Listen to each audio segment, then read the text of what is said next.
যখন মানুষ ট্রমাটাইজ থাকে অনেক কথা বলে, এটা আমিও বলি। আই থিঙ্ক উনি ট্রমাটাইজ ছিল, অনেক ভুলভাল বলতে পারে।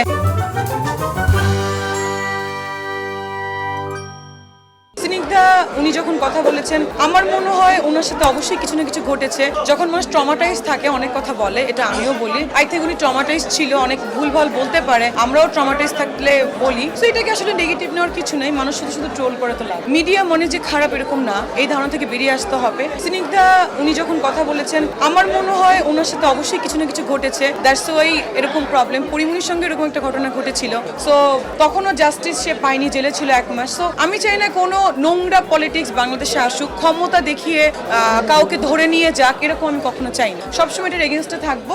আর আর্টিস্টদের অবশ্যই পক্ষে থাকা উচিত, সব আর্টিস্টদের পক্ষে থাকবে, এটা চাইবো।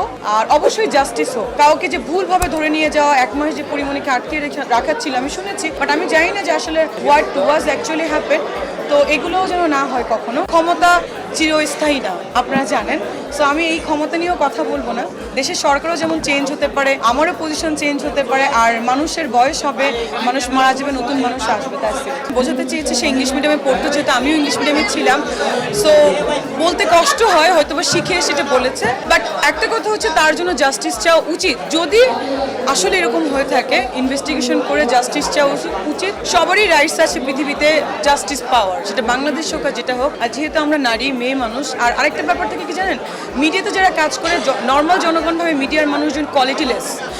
বাট আমার প্রবলেম দেখেন, আমি একজন ডক্টর। সো ডক্টর বললেই কিন্তু হওয়া যায় না, এটা অনেক পড়াশোনা করতে, অনেক অ্যাচিভমেন্টের জায়গা। সো এটা গভর্নমেন্ট একটা সার্টিফিকেট বিএমডিসি থেকে আমাদের অর্জন করতে। সাথে আমি অ্যাডভোকেট হচ্ছে, আমি মোটামুটি একটা শিক্ষিত পর্যায়ে ধরা যায়। আমি বিজনেস করি, ভালো একটা ফ্যামিলি আমি ওন করি।